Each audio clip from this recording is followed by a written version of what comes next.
係啊係啊，如果你頭痛再繼續食呢個 painkiller 咧，你可能會出事嘅。周醫生點解？因為我哋如果唔去揾嗰個頭痛嘅本身嘅原因，而淨係咧止咗個痛咧，咁你分分鐘咧就將個病情拖延咗。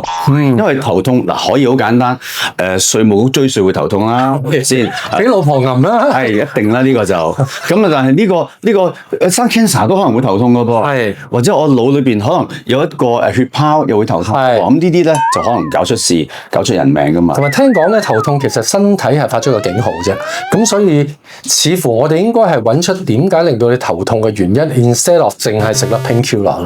冇錯，因為其實咧大部分病症咧，你都可以睇做咧係一個信號，同埋一個保護。